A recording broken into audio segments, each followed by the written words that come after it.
We've arrived at the ultimate climax of God Valley. The Hour of Legends has arrived, and in the face of this atrocity, only the premiere of the One Piece world is left standing. So, we're going to take some time to see just how the fallout of this event impacts each of the characters on the island. But first, let's start with the cover and title. And in another fan-requested cover, Oda puts his own creative spin on what is very clearly an Alice in Wonderland-inspired prompt. We see Perona chasing after a rabbit with a pocket watch, but this isn't just a random rabbit. We've actually seen this rabbit in the story before. His name is Randolph, and he is a member of Big Mom's crew. He even reports to Cracker. Yeah, I just want to say, guys, Sean scares me, because there's no reason he should just know that by looking at this picture. I don't remember Randolph at all. He knows everything about dude. Help. He needs help. I need help. Make him chill. My main point is that it's kind of cool Oda's actually got a cast of characters so big that even when he needs to literally pull a rabbit out of his hat, he has one. But let's get more serious and let's look at the title being Davy's Blood. Yeah, and like you said, much more serious, continuing down the same rabbit hole that we left off on last chapter. It's just very clear by the name alone that Rox has more to say to get under Imu's skin.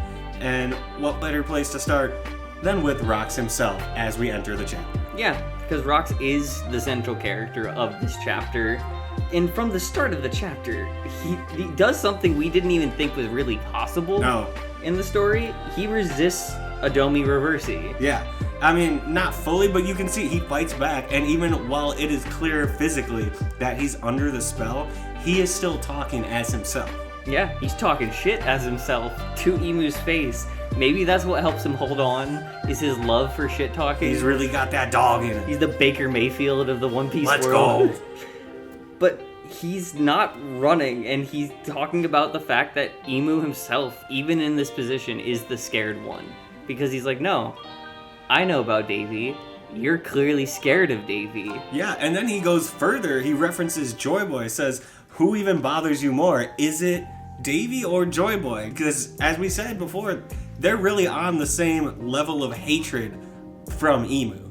Yeah.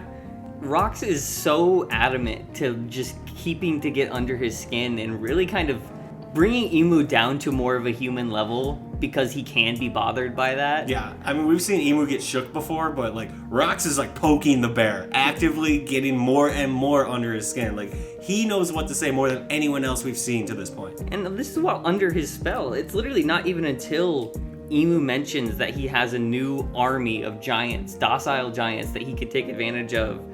And Rox realizes that this is Harold, his close friend, that it really kind of starts to weaken the grip on Rox himself. Because before then, he's fully locked in on just harassing Imu as much as possible. But once he realizes his friend and his nation is at risk, that kind of gets to Rox. Yeah, and Imu takes advantage of this, sends him flying back down to the ground level to see everyone else, while giving him that kind of reiteration. Put an end to Davy's dream. Lay waste to everyone. Using Davy's blood against Davy is a really twisted way to do it. And it seems Rox is aware that he's kind of losing his control here, as he even says, like, oh, I'm fading. But he doesn't have the ability to warn everybody else here what's about to happen. Yeah, and understandably, it's his crew that he lands by first. They're not prepared for what's about to happen. Because obviously they still think this is their captain. Yeah, but now he has a different objective. Destroy his clan and anyone that gets in the way of doing that. And that includes his former cabin boy in his new dragon form, who he immediately goes out of his way to take out of the picture. Yeah, and then Lin's right behind, where she's like, what are you doing? You know, isn't going to fully attack him. Goes somewhat on the defensive, but nothing for him that he can't take care of. He was already stronger. Now he's overwhelmingly stronger than them. And seeing Big Mom and Kaido so easily disposed of, it kind of falls to the shoulders of now what would become the strongest man in the world, as Newgate does kind of understand. He's like, okay, this isn't my captain. Yeah, he can see it in his eyes. Clearly something is wrong. And he makes his stand, though, say, okay, I gotta stop you. And he, in opposition to his former captain, steps up to the plate. And we've seen some crazy clashes on this island so far already, but this one's so powerful that it destroys one of the two, like, iconic symbolic symbols of God Valley, being those mountain peaks at the center. Yeah, I mean, obviously we've seen it before where clashes like this destroy landscapes, but this is crazy. Yeah, it's so large that them doing this kind of creates a whole other problem for everybody that's not like a top tier on the island at this point. Because now that rubble is falling, every normal person is just running from an avalanche. Yeah, I mean, it takes out a bunch of the ships in that area for the Navy, just clean. Yeah, and everybody is there. I mean, Celestial, Roger pirates, even the Rocks pirates. All they can do is just veer towards the shoreline and get to whatever ship can get them off of this hellscape. Yeah, and I mean, the Rocks crew, it's more because of their infighting continued. I think John got taken out by Gansui, and then Gansui gets taken out by Shiki. So they're all kind of just going their separate ways because of their own inner fighting. Mm-hmm. But at the same time, yeah, things are going up, and you can see that, like, Shiki's bolting out of there. Yeah. They all know, like, it is time to go. There's no more playing around. And these aren't weak pirates. Like, they are Rocks pirates. They've become legendary pirates in the modern age, but they are not going to stick around for this. There's too much going on. And somebody else that's very powerless in this situation, as we kind of mentioned in the previous chapter, Dragon is also just left in a horribly distraught state as he feels like he's personally failed. Yeah, he lost one baby and then goes on to lose his second baby, and just where could it have even gone? And how would he know that it just crawled into a chest? It really seems like he has completely failed at everything, and to a degree really did. And we know that this would just serve as even more inspiration and drive for him to get better, to get stronger, and to be able to fight back against these sort of evils. It is interesting because he's the most wanted man in the world now, but at this point he was just taking a back seat to everything going on. Because at one point he was doing what he could. He did help, but yeah, he's useless at this point. He has no more that he can impact. But on the other side of things, somebody who's very much not useless at this point. Yeah, someone who would end up following him, our boy Kuma. And Kuma might just be the GOAT. He really, like, already was a top tier character, but even after all the people he's already saved, he saved countless from this island, to the point that Ivankov is asking him, Kuma, please, you've done enough. You're risking your own life. We need to go. He's still, through ragged breaths, dragging himself back into the fray, saying, no, there's still more people that could be out there. I can't stop yet. Yeah, as long as he can see somebody that needs help, he's not leaving. And he does. He spots someone off in the distance running through the trees. And who else? It's none other than Eris herself running with her son Teach in her arms. And we see Rox has found her, and he's quickly gaining on her. Yeah, even Newgate could not hold him back for long. He has this mission in mind that Imu gave him, and nothing's really gonna stop him, to the point where, like, even Eris can realize the fault and what has happened here. Yeah, she takes the one look back at him, sees it, and knows, like, alright, that's not my husband. He's fallen, he's lost, and she even apologizes to him, saying, I'm sorry that you felt the need to go up against that monster to save us in the first place. Before you were ready to, like, yeah, because she knew we that, couldn't. Yeah. And, I mean, she even had to convince him to do it. So, definitely feeling a lot of sorrow. But then, her resolve is just insane. Yeah. Because she then says, we're going to survive. I am saving my child, and I'm swimming away. And just starts running for the cliff, saying, I won't let the Davy clan name die. We will continue to live on. She makes good on her word to Rox. Like, you can see why this is the kind of woman that would draw somebody like him. And for her own sake, she's very lucky, because as she does prepare to approach this cliff, it's not just rocks behind her that now are threatening her, as even the Navy ships who see this woman and her infant child take aim with their cannons at her as well. Yeah, stuck literally between a rock and a hard place.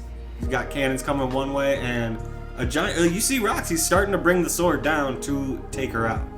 But luckily for them, the GOAT was present. Kuma, in the last possible second, makes up the ground to get them both off the island with his pawpaw fruit. Dives in, both hands outstretched, like everything on the line, gets his hand on them, sends them, and then looks up and goes, oh shit, it's about to be me. Gets himself out of there too. Yeah, the first time I read this, I definitely thought Kuma as a child tanked a rocks and cannon attack. Yeah, there was no way. But no, His reaction time was just luckily fast enough he didn't have to do that. That's why he's the GOAT! So yeah, put some respect on Kuma's name. Easily one of the greatest, if not the greatest character in the story. Just... from start to finish, has saved countless lives. Saved the Straw Hats, saved everyone. Yeah. Everyone. Personal decree, Kuma's easily top 3. Yeah. But somebody that's a bit more deplorable, I think it's worth looking at the other side of this equation now with Imu, who throughout most of the chapter is kind of more of a bystander rather than actually an active participant. Right, just unleashes rocks and then kind of lets them do their bidding. Yeah, he gets harassed by rocks for a while, but once he has taken that control, he doesn't have to actively participate. No one's been able to resist him, so why should he believe that anybody in this puppet should be able to resist him now? And he's also very high up, still just kind of watching from his perch, similar to how Saturn was before Imu took control of him. And as far as he can tell, the Davy clan's been erased other than rocks, because he saw him swing down, he saw an explosion, and then if he can sense them, they're gone. Kuma popped them out of there, so as far as he knows, he thinks they're gone. Yeah. No, if it wasn't just for Kuma's ability, they likely wouldn't have been able to get away, but because they traveled at miles in a second. Yeah, even if he had gotten the dragon fruit, he's not getting them out of there without Imu knowing. Crazy how things play out the way they do. However, even after he thinks that Rox has succeeded on committing this atrocity, Imu still does not have full control of his new toy. And that is not something I don't think he's ever experienced before. Because in his mind, okay, the Davies are gone. Now I can erase the rest of the problem on this island. But it's not going to be so simple as that. Because there are 2 figures still remaining on this island that tether Rox back to the person he really is. Yeah, and it's also a credit to both of them because Garp is telling all of his Marine buddies, like, hey, get out, I've got it. And same for Roger. He tells all his crew members, just stay there, get everything ready to go, I'll be there in a minute. And they obviously hate each other, but in this moment, they know, like, our squabble doesn't matter. Yeah. We have this absolute beast coming at us, and they're ready to hold it down together. They'll handle everything else afterwards. Yeah, and I'm not sure if it's because of this, like, defiance that they demonstrate, but they are able to break through to Rox's conscious self again, even after he's been under this control. Just enough for this tortured man to just ask for the grace of death. Yeah, and you can see Imu, he can't believe it either. Like, Davy? How he's still feeling that power, because he breaks through the Domi Reversi and speaks as himself, and just tells him simply, kill me. Yeah. You have to kill me. This poor man, he returned home only to protect his family, just to get manipulated, extorted, and actually taken over just to demand his own execution. Like, this was somebody who was challenging the world and now just is asking to die. Yeah, rough way to go out. It's a very misunderstood character in the annals of time, but especially in what we've learned about him recently. So, yeah, love Rox. A ton of respect for him. Incredible flashback exposition for this character. And another fantastic character. I can understand why people would be, like, put him at the top of their list as well. Yeah, I mean, because he's shown it. He really did run the seas, and yeah, a lot more depth than we ever would have realized, and in his final moments, fought through the king of the world's power. Yeah. And so after everything that we've witnessed, I'd say there's 2 things for certain. Everybody owes Rox an apology. Definitely. And despite what we would have thought, there is actually a small chance to overcome Imu's ultimate power.